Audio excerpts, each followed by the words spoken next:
सभी महानुभावों को मेरा सादर जय जिनेंद्र। और आज की इस कक्षा में हम करणानि युग का लक्षण पढ़ेंगे। पिछले श्लोक में हमने प्रथमानि योग का लक्षण पढ़ा था और प्रथमानि योग हमने बताया था। एक बात और है जो मैं बताना चाहता हूँ कि प्रथमानि योग में यदि कोई ये समझे कि वहाँ पर केवल कथाओं का ही उल्लेख होता है, केवल कहानियाँ बताई जाती हैं, चरित्र वर्णन होता है, तो ऐसा नहीं है। यदि कोई अन्य ग्रंथों को ना भी पढ़े और केवल प्रथमानि योग को पढ़ता है तो भी वह प्रथमानि योग को ही यदि पढ़ता है तो वहाँ पर भी उसको संक्षेप में चारों अनुयोगों को पढ़ने मिल ही जाता है। वही 7 तत्व, 9 पदार्थ, 6 द्रव्य, उनका वर्णन भी बीच बीच में रहता है। तो प्रथमानि योग भी अपने आप में संपूर्ण चारों अनुयोगों को समाहित किए हुए रहता है। हाँ, यदि उन बातों को डिटेल में हमें पढ़ना है, विस्तार से गहनता से पढ़ना है, तो चारों अनुयोगों को अलग अलग पढ़ना पड़ेगा। वहाँ पर मुख्यतः कथाओं की होती है, चरित्र की होती है।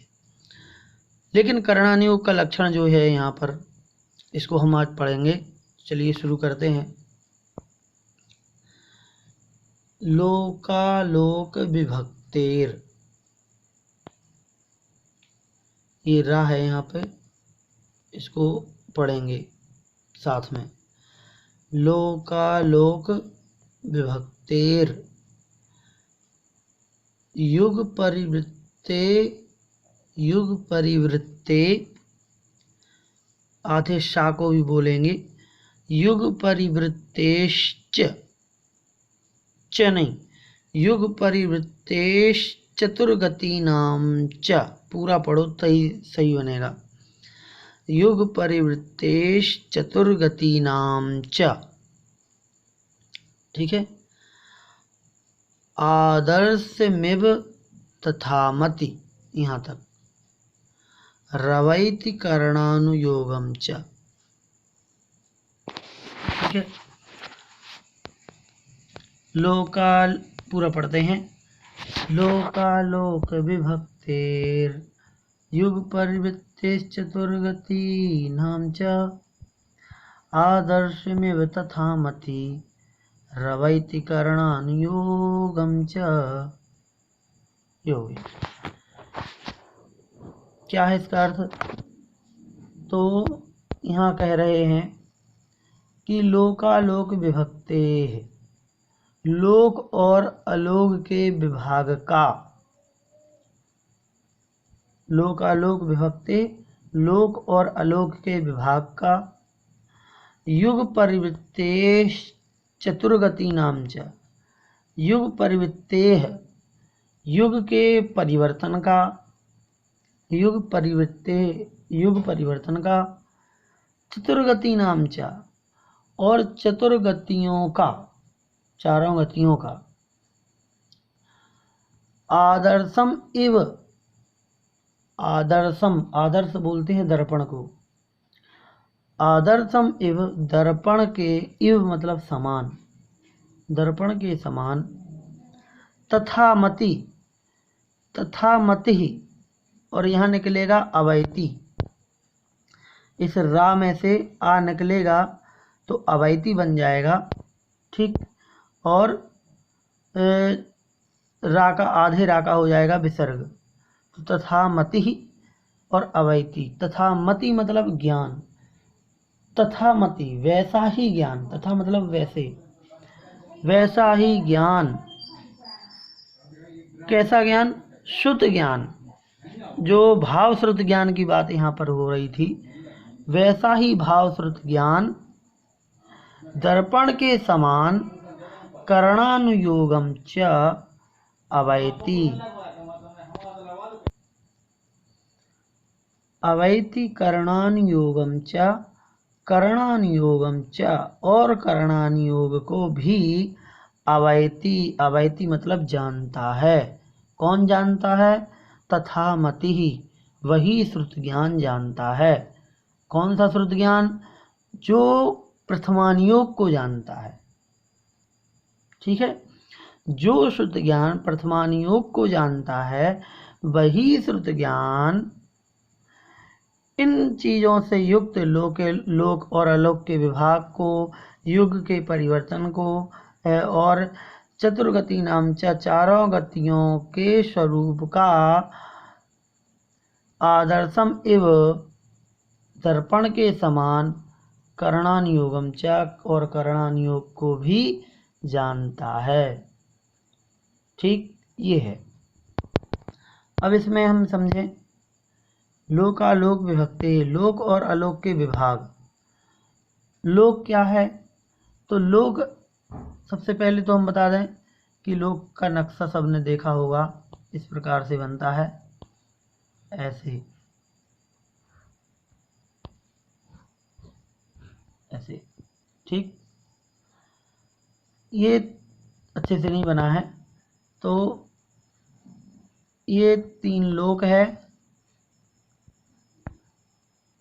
पुरुषाकार होता है और इसका जो क्षेत्रफल है वो होता है 343 की घात 3, अर्थात 343 घन राजू प्रमाण।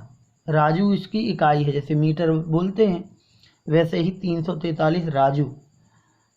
तो घन राजू प्रमाण, घन का मतलब 343 गुणे 343 फिर गुणे 343। 343 को 3 बार आपस में गुणा करेंगे तो घन हो जाएगा वो। तो इतना राजू प्रमाण क्या होता है? ये होता है इसका लोक का क्षेत्रफल होता है। ठीक है, अब इस लोक के अंदर ही यहाँ से लेकर के यहाँ तक पूरे लोक में 6 द्रव्य हैं, जीव अजीव पुद्गल, जीव पुद्गल धर्म धर्म आकाश काल। ये 6 द्रव्य इन पूरे लोक में हैं, इसलिए लोक को जानता है तो 6 द्रव्यों को भी जानता है। लेकिन इस लोक के बाहर यहाँ पर अनंत आकाश है। ठीक, अब लोक के कारण से लोक के अंदर जो आकाश होता है इसको लोकाकाश कहते हैं और लोक के बाहर का जो आकाश होता है इसको अलोकाकाश कह देते हैं। ठीक है, तो अलोकाकाश में या अलोक में कुछ भी नहीं है, सिर्फ आकाश है, कोई भी द्रव्य नहीं है आकाश के अलावा। ठीक है, तो सिर्फ आकाश द्रव्य को जानता है अलोक में, और लोक में 6 द्रव्यों को जानता है। फिर कहा युग परिवृत्तेः। युग परिवृत्तेः अर्थात युग के परिवर्तन को जानता है। युग परिवर्तन क्या कहलाता है? युग का परिवर्तन जो उत्सर्पणी और अवसर्पणी के जो 6 काल होते हैं वो युग कहलाते हैं, है ना। एक युग कहलाता है, एक उत्सर्पणी और एक अवसर्पणी। तो 6 उत्सर्पणी के 6 अवसर्पणी के दोनों 12 काल मिलाकर के एक युग हो जाएगा।